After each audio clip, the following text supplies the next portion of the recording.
Well, a Marquez wins in Jerez, but it's maybe not the Marquez you were expecting. Alex Marquez takes his first Grand Prix win in the MotoGP class. It's been a long time coming. He now leads the World Championship by 1 point over his brother, who crashed out again of a Grand Prix, his second one this year. And we're here to discuss a lot more of that. Fabio Quartararo, Pecco Bagnaia, even a bit of Maverick Vinales as well. Joining me, Jordan Morland, is Lewis Duncan. Lewis, that was quite a dramatic Sunday, to be honest. It was maybe quite predictable on the Saturday, but the Grand Prix delivered, didn't it? Alex Marquez taking his first win in MotoGP. It was really good to see, wasn't it? Yeah, I'm not sure you'll find a more popular result this year, to be honest with you. I think Alex Marquez has always been...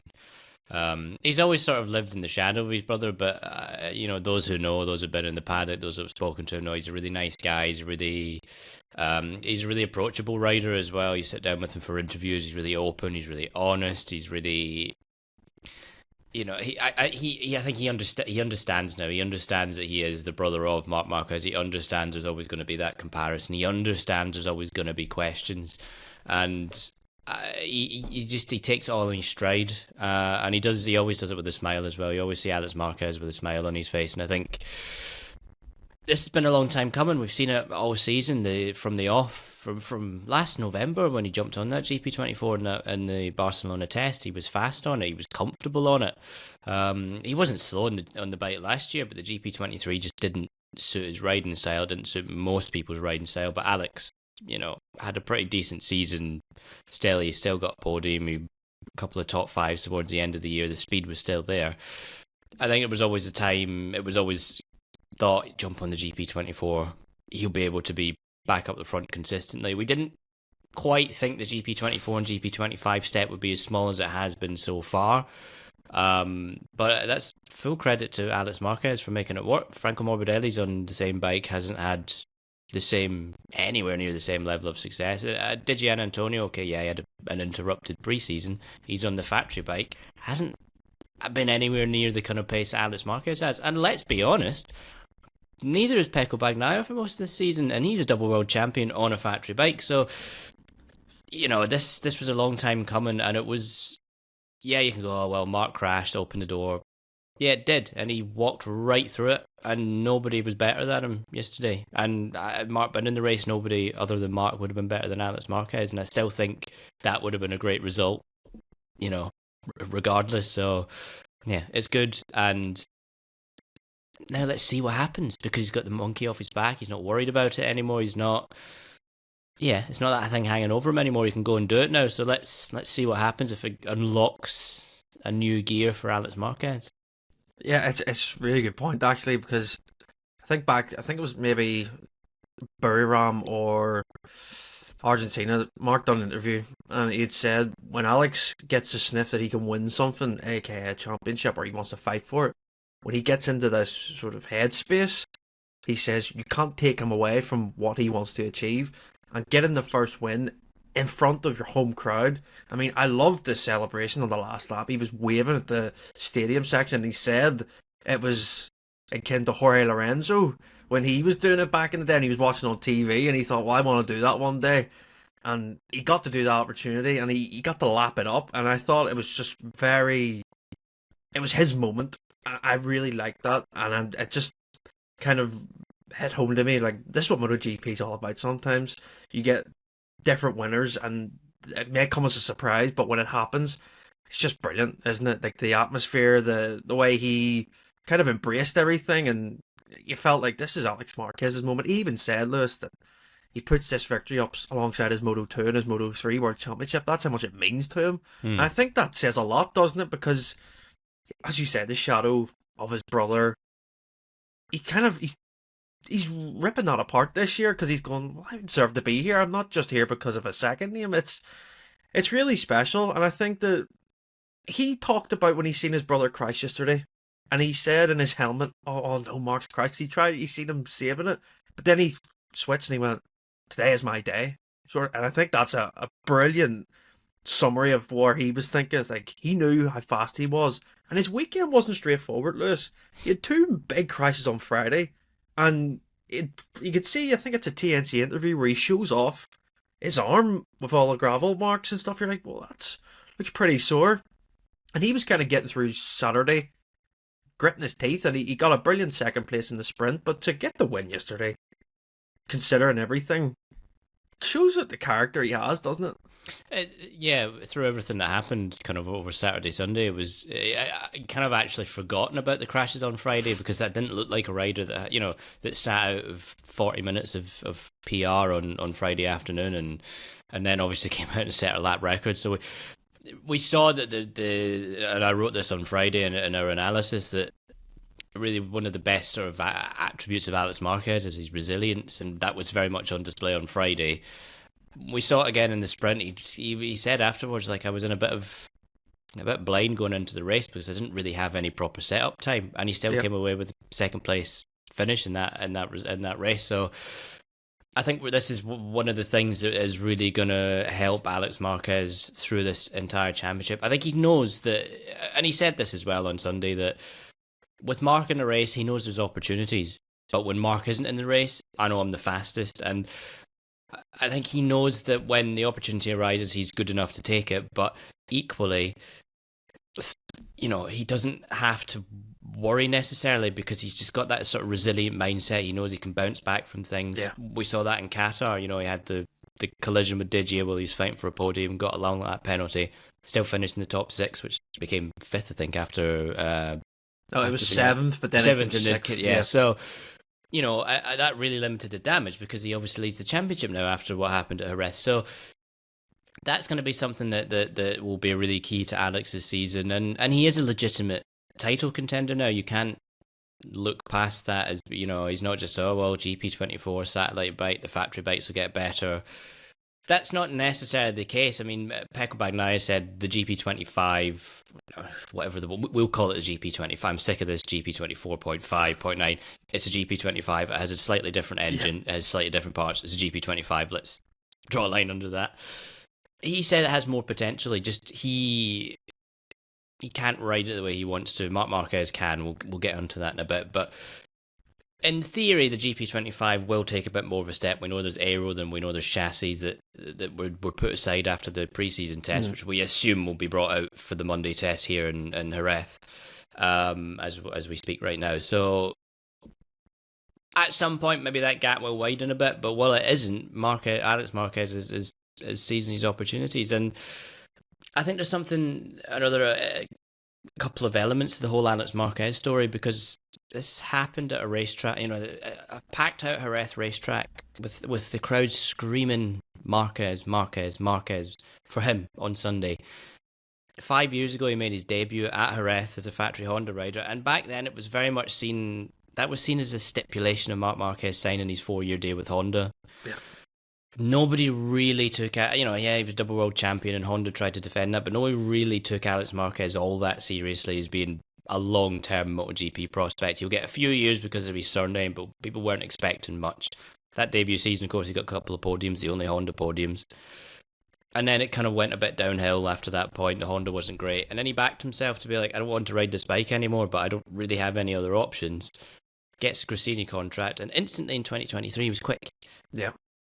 And that's carried on, and I think that's really one of the most intriguing points of the Alex Marquez story, was that this was an unfancied rider coming into MotoGP in 2020, and now he is standing on his own 2 feet. And let's not forget either, that move to Gresini in 2023, backing himself to be quicker on a Ducati, ultimately paved the way for Marc Marquez to be where he is now, because, you know, Alex did that move from the Honda to the Ducati to Gresini, knew what the team was like, knew what the bike was like, knew what it did for him.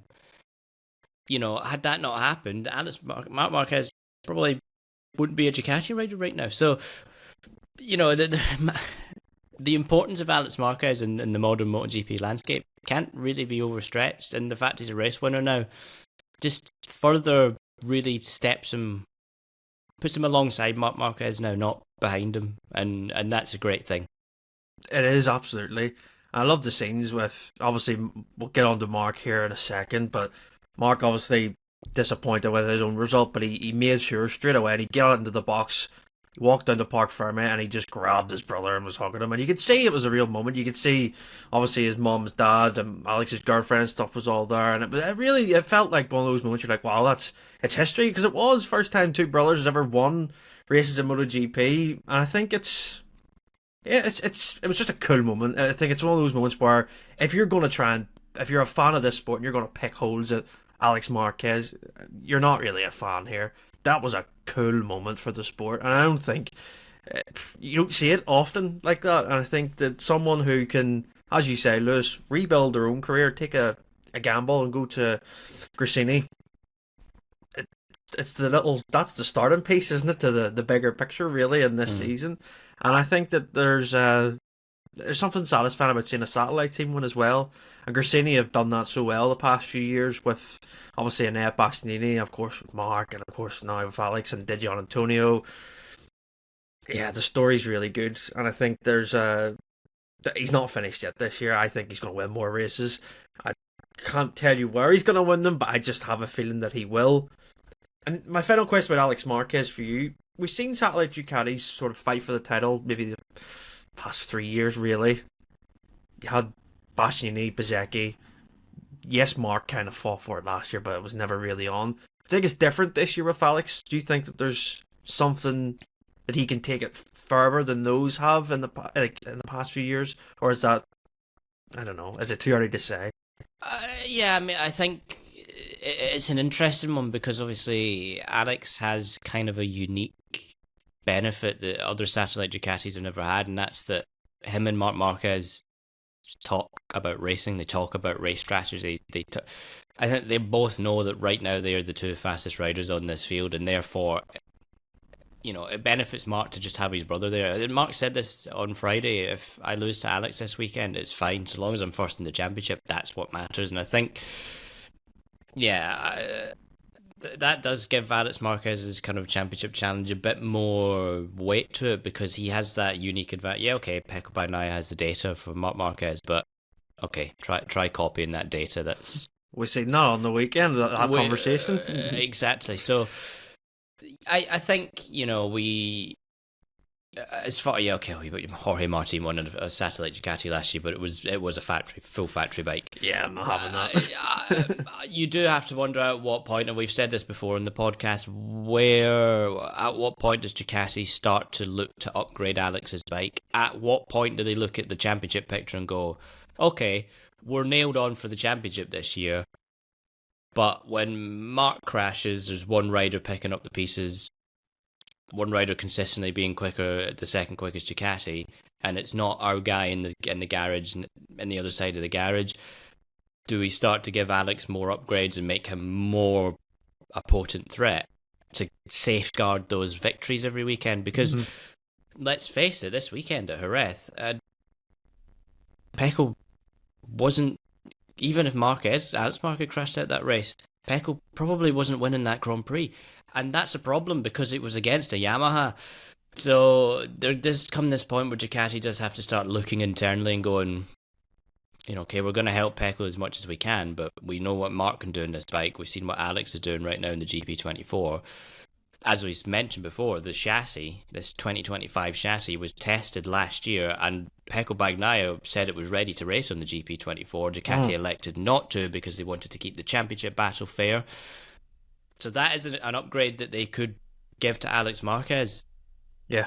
If they haven't already, for all we know. But that's an upgrade that can go there. A new aero update can go there. There are things that can still be done to that bike. You wonder what's going to happen today at Jerez. Are we going to see Alex Marquez get a few new items in his garage from Ducati to try and keep up the job he's doing? Because right now he is the second fastest Ducati, and by a reasonably clear margin. Yeah. Very good point. Well, just to keep you updated about the test, I can see the timings in front of me. Fabio Quartararo is currently fastest. Alex Marquez, I don't think has set a lap yet, so fair enough. Yeah, he can enjoy it. He can get a lie in, so he can. Yeah. I think he kind of deserves it. But yeah, get it on to Mark. Obviously, he's clearly the fastest Ducati. There's no doubt in that.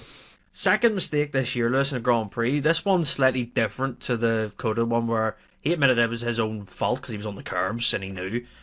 Odd crash, to be honest. It was. It kind of. It didn't take me by surprise, but it did because the riders stressed the whole. You need to get to the front quickly here because of the way the nature of the race was around Jerez with the tyre pressures and stuff. Do you think it hindered Marc Marquez not being behind anybody throughout the weekend, pretty much? And then he gets there and he goes a wee bit too much into turn 8 and it just goes. And he salvages 12th, which somehow I don't know how he's done that either. I'm like, he's still got 4 points, which could be beneficial in the long term. You look at it, really. But the DNF, this one is slightly confusing because he doesn't really know how either. And he has to analyse why it happened. And Pecco's kind of give a summary of why he thinks it's happened, but yeah, it was an odd one, wasn't it? Yeah, I think there's probably an element of truth into, he wasn't behind Fabio Quartararo for very long, and it wasn't really a fight in the sprint. He knew he was going to get past him pretty quickly, and then obviously he led the rest of that race. The way the front end obviously reacts with the tyre pressures around a track like Jerez it does cause problems for riders, and I think that's probably what's happened there, is that Marc's charged into turn 8, left-hander, trying to kind of either set up something into turn 9 to get ahead of Pecco because he could see that Alex Marquez was going, or set up something into the last corner, a bit cleaner sort of thing. But I think he just charged in there.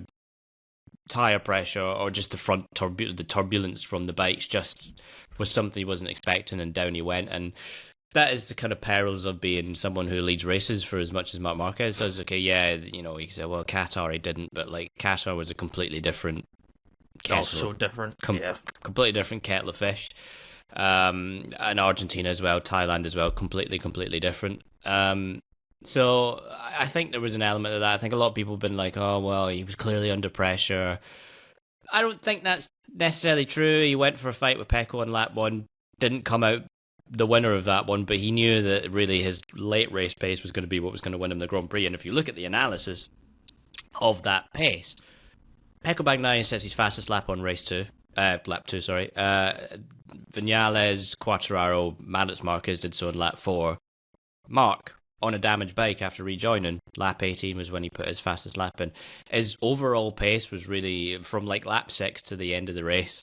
Once he'd kind of got his rhythm back, cleaned up the tyres, only Alex Marquez was faster than him on a damaged bike. So usually he has a fully functioning bike. He's probably the fastest rider there. So all of what he says there, I think, is true.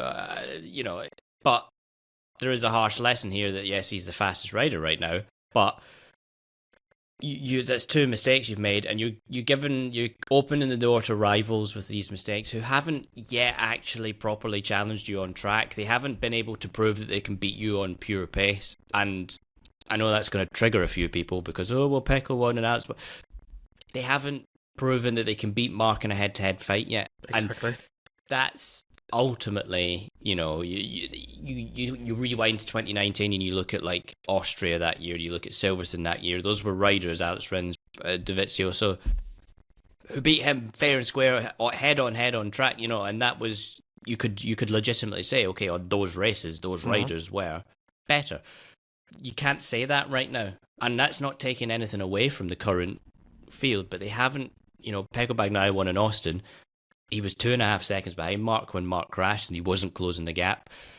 Alex Marquez might have put Marc under a bit of pressure in that race. The pace suggests he could have. He could have, but you'd have thought that Marc would have had that covered anyway. Based on what we've seen so far this season. So, yeah, this is the thing. He's made these mistakes. The championship's now been reset again. Alex leads by a point. Another mistake could be a bit more costly for Marc. Long way to go. He knows he's the fastest, but he can't keep making these sort of, not silly mistakes, but these mistakes when he is the fastest rider. It's not as if he was pushing because he was slow. He's just, and I think an element of, like we said, didn't understand what the bike would be like following riders. Yeah. Maybe doesn't quite understand where the limit of the bike is yet, given how fast he is on it, because he has said before, like, it just feels like he can keep going and going and going with this bike.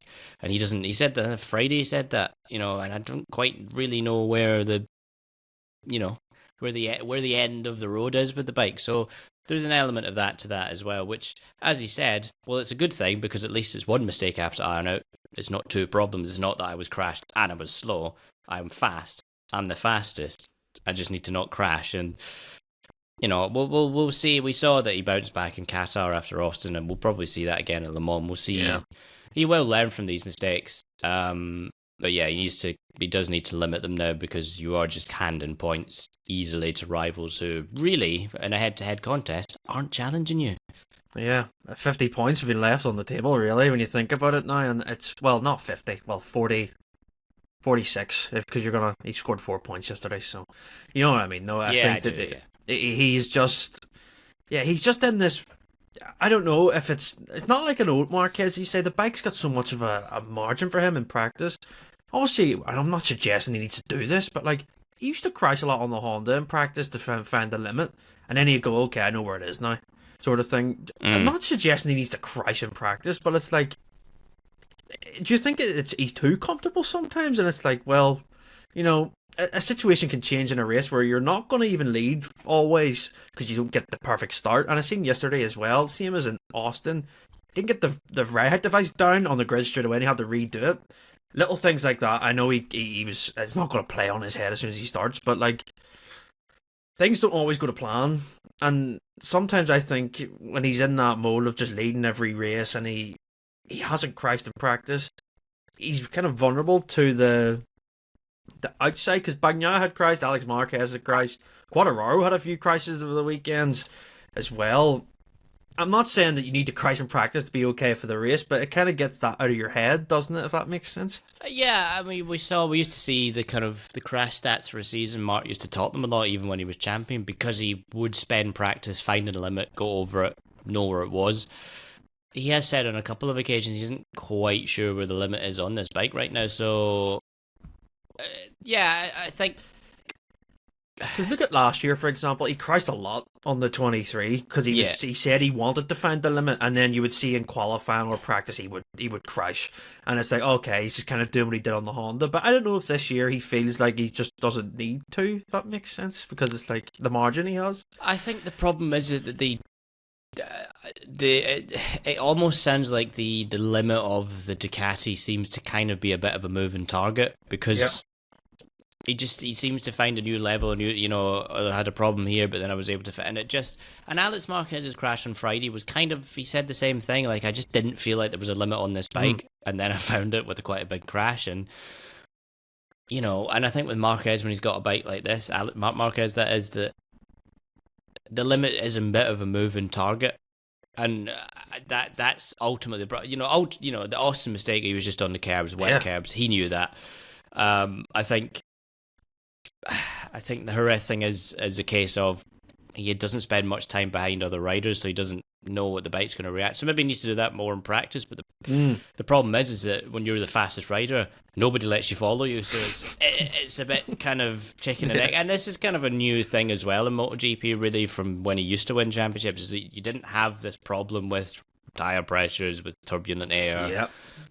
So maybe he needs to reevaluate how he approaches race weekends to figure that one out. But equally, it does just seem that sometimes that the limit of this GP25 for Marc Marquez is a bit of a moving target, because it seems when he's found it, there's then another level to go. So. And I think that's probably kind of confusing him a little bit, because he's like, well, it was really a push with it, And he said that he did say after that crash, I was cruising. So the onboard makes it like he really charged into turn 8. Mark is really good in left-handers, so that's another thing, is if he felt like he was cruising, but then there was a limit, that is a bit of a tricky thing to work out. So 100%. We'll see that might be something he looks at the Jerez test today. Yeah, is how can I sort of understand what happened on Sunday, and let's see how that progresses. But yeah, these mistakes, you can't keep doing them when he is the fastest guy.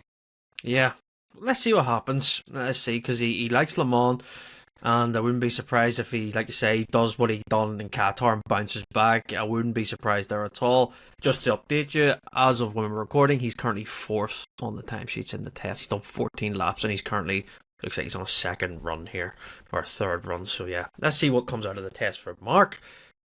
I'll park Pecco Bagnaia. I want to talk about Fabio Quartararo, Lewis, because I mean he was the rider of the weekend. I mean the pole position was mega.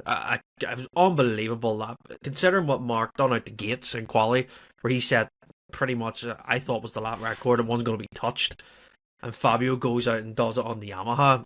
It was so good to see that, and unfortunate in the sprint that he crashed out. Just a weird crash that I think there's a bit of dirty air that comes into that crash as well, and just loses the front, the dry sack. But in the Grand Prix yesterday, when Bagnaia, Marc, and Alex kind of get stuck with each other, and Fabio built up like an 8-10th lead, I thought he was going to win the thing. Instantly, I was like, oh my god, he's going to win this, because then Marc crashes, and you think, this actually could be on here. Obviously, Alex had an incredible pace and catches him, but to hold off the factory Ducati of Pecco Bagnaia, who said that Fabio was riding almost as one with the bike. He was just, every exit was so smooth and perfect. He was just never able to get close to him. If we predicted in I think our preview podcast for the season, I said I think he'd get a podium early on in the year. I didn't picture it to be in this manner, to be so competitive. I thought he'd be a third place. But he, on merit, was actually probably going to be on the podium anyway, if, say, Marc had finished and Alex was there. It was just one of the best performances I've seen in MotoGP for a very long time, from a world champion who has proven how good he really is when everything clicked, isn't it? Yeah, well, if any of our listeners follow me on Twitter, you'll see over the past few weeks I've repeatedly brought up an old tweet where I've said that, Fabio Quartararo is the real challenger to Marc Marquez in terms of pure pace in that grid, and I stand by that, and this weekend proved that. The pole lap was brilliant. Like, there is no two ways about it. It really stunned. Fabio was quick all weekend. He was quick on Friday. He was quick. The race pace was actually good. If you look at the analysis of what we did, he came out the fastest. I still think, under normal circumstances, Marc was winning that race because of the late race pace. Marquez's pace was on much older tires in the sample that we had on Friday, and you work that out over a Grand Prix. He's, that's gonna work in your favor. But the pole lap was brilliant, and you could see what it meant. Even that, you could see what it meant to him. You could see what it meant to Yamaha, because it has been difficult. Indonesia 2022 was the last time he was on pole, which really highlights just. I think it puts into context his 2022 championship challenge as well, as just how well he was actually able to hang on for as long as he did, because that bike really wasn't that competitive, and it just got worse that year. And obviously, last couple of years have been really hard. No podium last year for him, or Yamaha. You could see it meant a lot, and I think obviously when we came out the preseason, we were all like, "Wow, this Yamaha looks rapid." And then the first few races, and it was like, well. Fabio hadn't had a top 5 in a Grand Prix before Jerez. Jack Miller did it in Austin, but kind of a lucky one because of crashes and stuff in front of him. So Yamaha hadn't really shown genuine top 5 pace yet. And Fabio did allude to that after the race. He was like, "Okay, look, we had a great weekend, but we've skipped some steps here. We've gone from a good result in Qatar where we're front row, and then we haven't had a top 5 really. We've just gone from that to straight onto the podium. So we need to bring it back down, to earth and keep working step by step, which is good. It's a good way of viewing that, because that's how you end up getting lost. If you're like, oh, we were great at Jerez, and it's like, okay, well, why were you great at Jerez? Well, Fabio Quartararo has always been quick at Jerez. Yamaha, is generally, it should suit the Jerez layout. Clearly, they have found a lot more agility from that bike, which was something they've been missing for a while. Fabio was a bit confused as to why they were so quick on a low grip surface, and I'm not really sure they figured that one out, but that's obviously something they can look back on in the data going forward. The speed, Jerez isn't a massively top speed track, but Fabio was the slowest through the speed traps all weekend. So yeah, that really puts into context how brilliant a job he did to keep Pecco Bagnaia behind him. Yeah. So you look at all those things, and yeah, you look at where the next Yamaha was before Jack Miller's bike broke down. He was 7th and slipping down the order. So yeah, it just highlights just how good a rider Fabio is when he's always said, if I get clear air, if I can lead races, I can ride my lines, and he proof of concept there. So, yeah, there's a lot for Yamaha to be happy with. There's a lot for Yamaha to hold on to. But clearly, the key thing they still have at their disposal is Fabio Quartararo. He's the guy. He's the strongest one. And if they can give him a properly competitive package that he can win races on, he can fight for races on. Sky's the limit with that rider. We've seen it before. Yes, Jerez has been a good circuit for him. Yes, it's a decent circuit for the Yamaha. It wasn't last year, though, and I think that's the crucial thing. And that's the key thing. Did you hear the comment he said in the press conference about, I think it was turn 11, 12, they were getting massive, sort of chatter on the engine last year through that. Yeah. And he said this year it wasn't even there. It was so smooth. He was able to do what he's always able to do. And I think that is a testament to Yamaha's work, even though it might not look like it, because the engine looks, sounds the same, the bike looks the same. The internals of that, they've changed a lot of that bike to actually do what it did in the weekend in the hands of Fabio. I think that's a testament to them, isn't it? 100%. 100%. Yamaha have done a great job. I think one of the things that really has energized Fabio over the last year has been Max Bartolini as the technical director, and we are seeing the fruits of that, coming forward. We are seeing that the bike is in a better place. We are seeing that good results are on offer and that the progress is there. We have seen, even during this season, we've seen Yamaha receptive to, as Fabio said after Austin, stop changing the bike because I can't find a base setup. You're just throwing too many things at the bike, too many setups, let me just ride the bike. And we saw that in Qatar. This is what he said after Jerez. The bike isn't any different from how it was a couple of Grand Prix ago. It's just I've been able to ride it now and find my speed on it and be comfortable. And we go to Le Mans, and I think there's a lot more expectation of what can happen. But in theory, it should be a good weekend. Le Mans a bit grippier as a racetrack. It should suit the Yamaha, So there is a couple of weeks coming, there's another opportunity for good results here, and it will be on merit. It's not going to, Marquez crashed, but really, you look at the pace. Fabio was still finishing on the podium had Marc Marquez not crashed on Sunday, and I think that's really the key victory from the weekend, is that they can look at that. Absolutely. And go, we didn't get on the podium because of other people crashing. We got on the podium on merit. Mm-hmm. Clearly, there's still work to do. But it was a podium on merit, and that's something that they can really, really, hopefully cling on to now and really start to dig in deep with this bike and get it to where it needs to be. I think our prediction of second half of the season of Yamaha being a more consistent podium threat does look a bit more realistic. And it's a problem for Ducati because we've seen over recent weeks Yamaha up there, KTM on the podium with Vinales.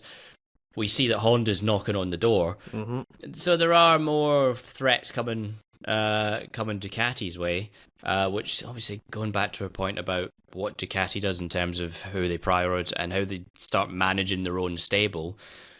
If one of them makes a mistake, they need to be having someone that can reliably pick up the mantle when you've got these more and more threats coming. And right now that looks like Alex Marquez, if you look at what happened in Qatar, if you look at what happened in Jerez, sorry. Yeah, you're spot on, mate. I think the thing for Quartararo, I don't know if it's a good or a bad thing. He got his home Grand Prix up next. I know it's always packed out. It's a sellout. It's probably the biggest crowd of the year. You get at Le Mans. He actually went really well last year, considering how difficult that bike was to ride. Yes, he crashed out of the Grand Prix, but he was running. I think he's at the top 6 at one point, and he was red in the neck. He was rigging the neck off it. You could see that he was really pushing it, and if that bike has improved, which it has done, and you can visually see it, if he's going to do something in Le Mans, I mean, there's no roof on that place, but I think it blew off if he got on the podium, or if he even got pole position again, or he's even on the front row. Yeah, I think the French Grand Prix organisers are rubbing their hands with this one. They're thinking, yeah, we've finally got the main man on there up again, and yeah, of course, with Johan Zarco being there too, I think Honda's a bit more tricky to pinpoint, but I think that going into France, Yamaha can do something, and they can surprise, so they can. Lastly, Pecco Bagnaia, Lewis, statistically his best ever start to MotoGP season, but he's not happy, and he's saying that the feeling of the bike is just you touched on it at the start, it's different compared to the 24. He said that he could see Alex Marquez riding the 24 the way he did at Jerez last year, being able to take certain corners a certain way, and he was like, well, why am I not able to do it this year? I don't think it's good enough, to be honest. I know that he's the double world champion, and yes, he's only 20 points off Alex, 19 off his teammate Marc. Surely he has to be the one picking up the pieces here. He did in Coda, right? Granted. But at a track where he's won the last 3 Grand Prix in a row, he just looked like he wasn't going to be on the podium this week if everything had a... Yes, he came away with 2 third places, but you can tell that he's not happy with that at all, and where his current, not mindset is, his current feeling with that bike is. And, even at the test today, where is he? He is currently... I don't know where he is, actually. He is 17th at the minute. He's done 18 laps. Are they going to make a breakthrough today in this test with what he said is he feels like the issue is, or are we going to see it for a few more rounds? Because I don't know. It's really difficult to pinpoint with Pecco at the minute. Yeah, I mean, this test is really important, probably the most important day of the season for Pecco, because, we were told that Qatar was going to be where things turn around. When we get to Jerez, Europe, that's where things get better. That's what even we were saying on the podcast. It's like, maybe not Qatar, but definitely Jerez.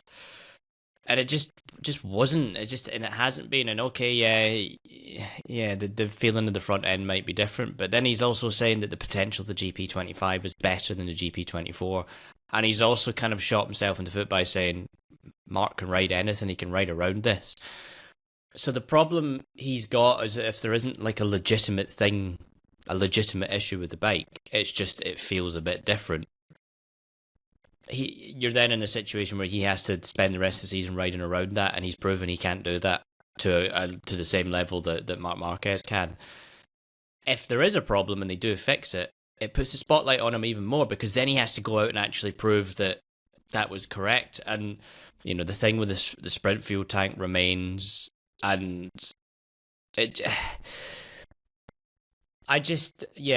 there's a long way to go, and you can't write him off yet, but like, he doesn't come away from Jerez looking like a legitimate title contender right now, because when Marc Marquez crashed, he should have been the one where Alex Marquez was, and he got stuck behind a Yamaha. And okay, he said, well, every time I get close to riders, it's hard to overtake, etc. But the pace differential between Fabio and Pecco in that race was 1,000th of a second. Spread out across the race, average 1,000th of a second per lap. That was it. Are you honestly telling me that the speed of that Ducati couldn't have found you 1,000th of a second to make an overtake somewhere? That's really the issue there. And that you can blame this or that all you want, but this is the bike that's won 5 sprints in a row. It's won 4 Grand Prix this year. Marc Marquez has been, when he's not been on the floor, has been totally dominant on it. It has had 4 pole positions this year as well. There comes a point where we said before, like, the issue that you're facing isn't enough for you to not be winning races.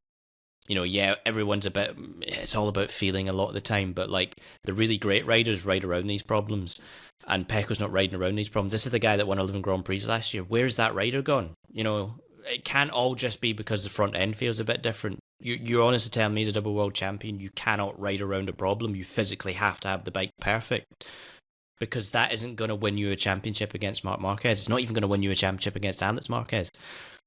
After Austin, he was 12 points behind in the championship when Marc crashed. Marc's crashed this weekend. He's further behind. He's 20 points behind him. So he's not making use of the opportunities. He's not showing the speed that we know Pecco Bagnaia has. And he spent the entire season blaming one thing or another on the bike that Ducati have tried to fix, but they're sort of still a little bit like, we're not 100% sure here. And Davide Tortoni did say after Qatar, you're a world champion. You have to ride around these problems. Yes. And he's not. And, it happened again on Friday. Best Friday of the season. Feel really good. Big progress. And then just the same things happen. Crashed on Saturday. Practice it.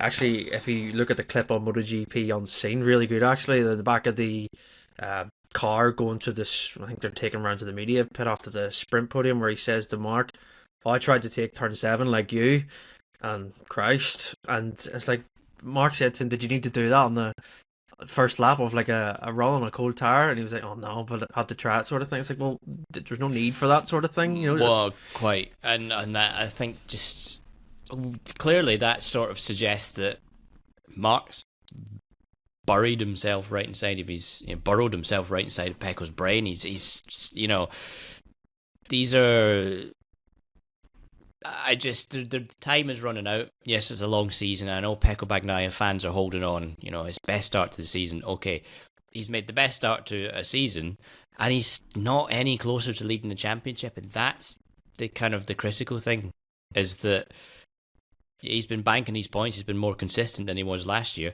And a lot of people have been drawing the comparison of, we'll look at the championship last year. It was consistency. Every time Pecco made a mistake, 8 times he didn't score points. Jorge Martin hammered him with big results. Now, the results for Pecco have not been bad, first and third. But when you've got someone as consistent as Alex Marquez right now, who's been just constantly there banking those points, and then when the opportunity arose, he grabbed it. When Marc Marquez has been, the 2 races he's crashed, the rest of the team he was winning. He's not been like, he's 6th one race, and he's winning them. He's winning all the sprints. That consistency is one thing, yeah, but you've got to have the speed, and that was the thing that Jorge Martin had as well, as he had the consistency and he had the speed. So I think the comparison there is a little bit unfair, because it's sort of suggesting that Martin only won the championship because he didn't fall off, which is not true, because Jorge did fall off. But he fell off a bit, and for a lot of that season, Jorge was faster than Pecco, and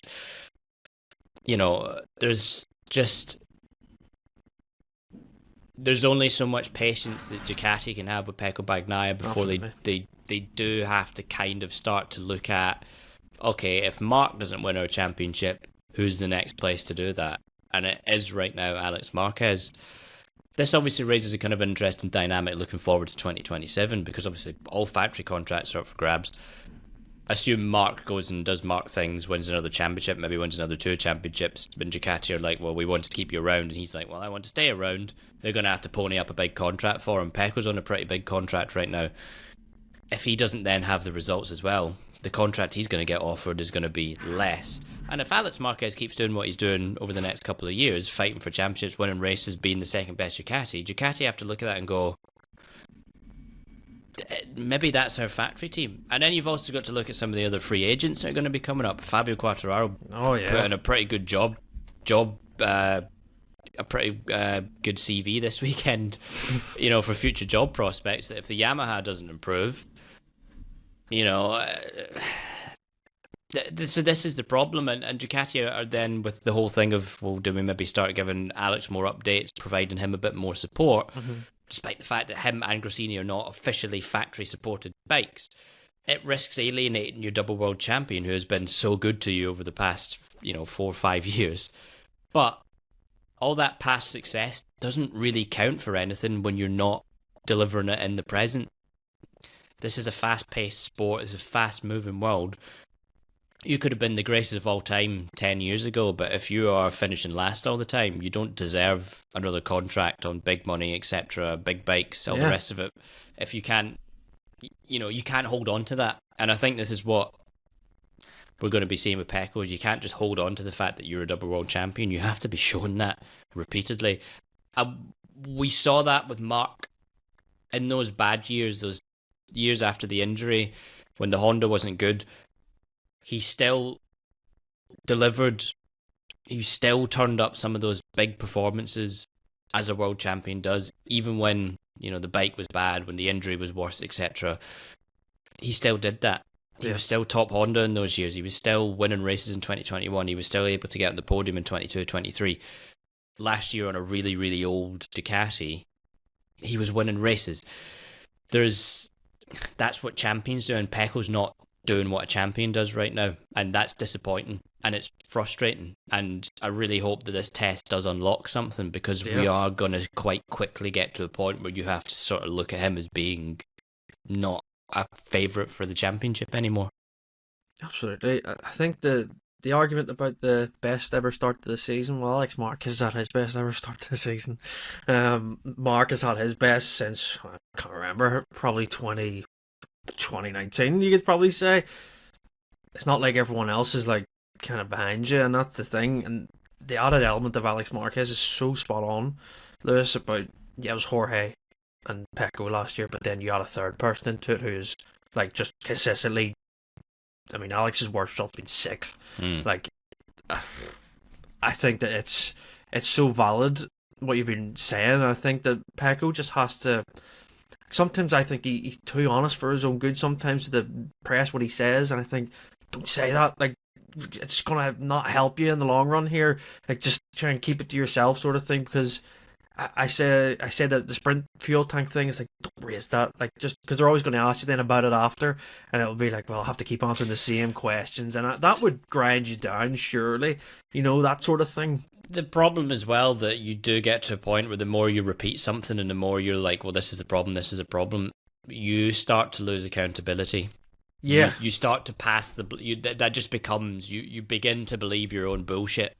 And now I'm not saying that there isn't a problem with the sprint fuel tank, but none of the other Ducatis have that same problem.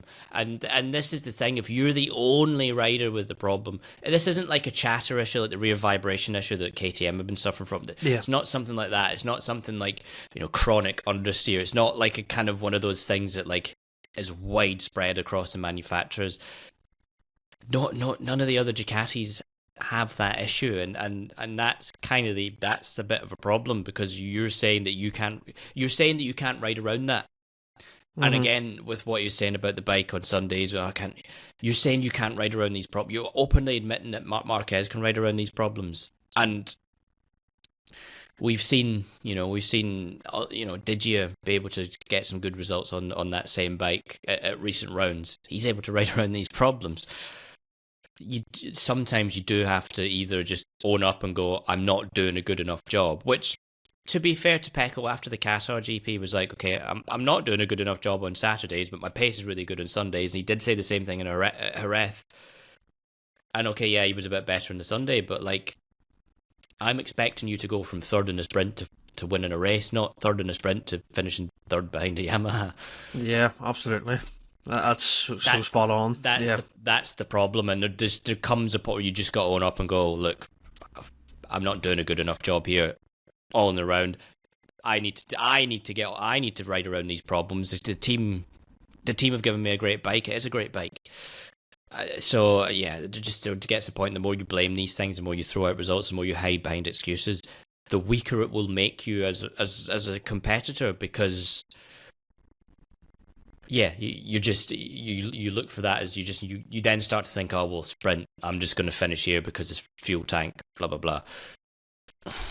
That's not champion stuff, and I'm sorry to Pecco Bagnaia fans that we've really been hammering him, but like your guy you've got to just accept that your guy right now isn't riding like the great double world champion that we know he is, that really fast, brilliant Ducati rider that he is. He is not doing what he should be, and that is really, above all, disappointing, because we had such high hopes from this year. That's it, because I expected that. I want them to be up there, and when I seen him fighting Mark yesterday, I was like, this is what you want to be doing. I want to see a bit of elbows together, and they were touching each other through that stadium section. I was like, this is what it's all about. He showed he can go toe to toe with him. He showed that you can stand. He's get the muscles out. You can really.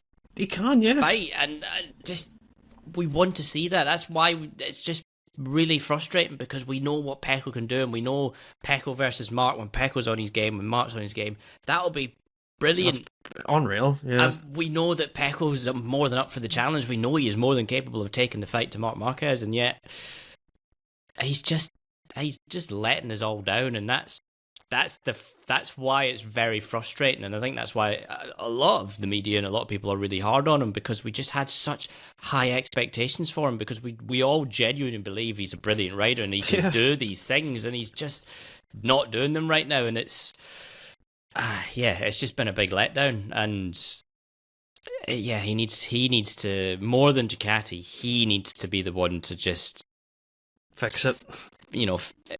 Fix it up here. I think that's really the issue, is that a lot of it stems from the mental side of this battle. He needs to get on top of that. Absolutely. And just as you say that, Marc Marquez has gone fastest in the test. He's set a 36.1, which is 2 and a bit tenths faster than Fabio Quartararo's time. So, yeah, I think we'll leave it there. The test is currently happening. They've got another hour and a bit left before they take their lunch. And yeah, sorry I didn't talk about KTM. I think I'm going to do a separate video on Maverick Vinales because he's been very impressive. I will say that. P4 in the Grand Prix. I don't know if this is a flash in the pan from Maverick, or I think he's doing something with that KTM that is making the other KTM riders look a bit silly at the minute, and it's good to see Maverick take that sort of fight, with the bike that he has, isn't it? Yeah, it's a tricky one because we know we've seen this from Maverick before, where it's like, here's some great results, and then it kind of peters out. He has been the best KTM right now, and we saw Pedro Acosta the weekend go back to 2024 bikes. We've seen Brad Binder copying Vinales settings. Yeah, obviously Bastianini's his teammate, but none of them really seem to be able to be getting on. Maverick can do it across the whole weekend. He can do it in qualifying. He can do it in a Grand Prix. And from the last 2 races, it suggested that. Even in Austin, he was like that. So it's like Maverick's doing it in all the sessions, sort of thing. And that's the bit that's impressing me. Because yes, Acosta kind of like can flash in practice. And like, well, there's something there. But then he's like just nowhere in the race. He's just kind of caught in no man's land. And I think that's the surprising part. Maybe not the surprising part for Vinales, but he's shown his maturity a lot there. I think so as well. The way you listen to Maverick, and he's like, we're getting there. It's a process. We're getting there, step by step. And his reaction to obviously losing the podium in Qatar was testament to that. If that was me, I'd have been. I'd be on the home crying. So it punching race officials left, right, and centre. But I think. The one thing he said in pre-season testing was like the front end of the bike on the way in is really good, and the bike is pretty good on the way out of the corners. It's just that bit in the middle.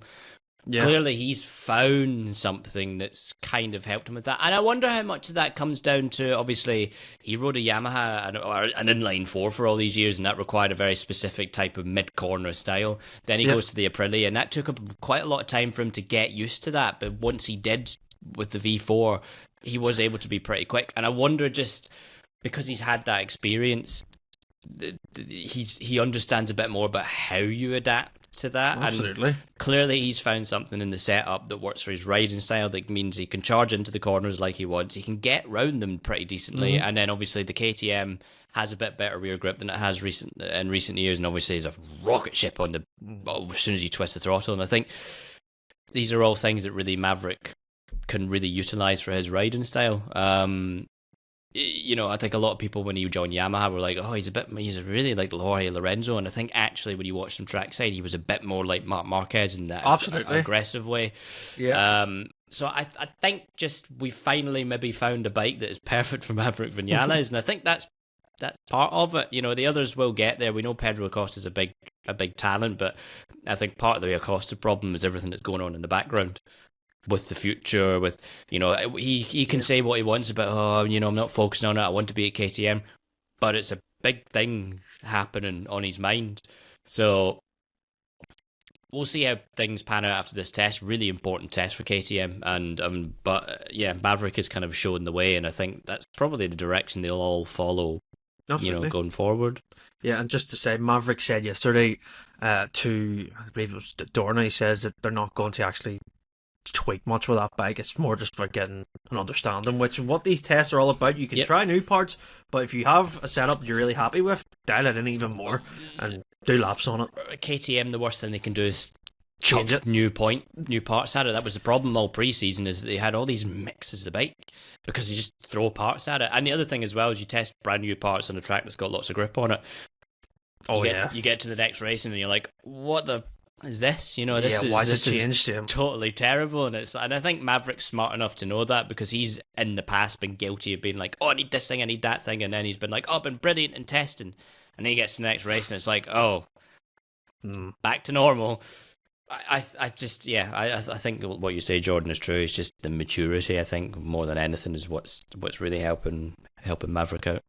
Absolutely. Well, there's plenty to talk about from Jerez, but we'll cover more Next week, well, we've got it's Le Mans. Next week I'll be at the Northwest 200 as well. If you're listening, if you're at the Northwest and you see me, I don't know if you're ever going to notice me, but say hello to me because I'll be out taking photos as well for the website. So yeah, Le Mans next. Alex Marquez is our World Championship leader. Marc Marquez, undoubtedly the fastest. Will he cut out the mistakes? We'll see. If you enjoyed the podcast, make sure to subscribe if you're watching on YouTube. Comment what you thought of the weekend and who do you think was your rider of the weekend. And MotoGP brought out that new feature, which was interesting. Fabio Quartararo took it. But tell me who impressed you the most. And if you're listening on Apple or Spotify, 5-star review, hit the follow button to never miss a podcast. And until next time, we'll see you then. Take care.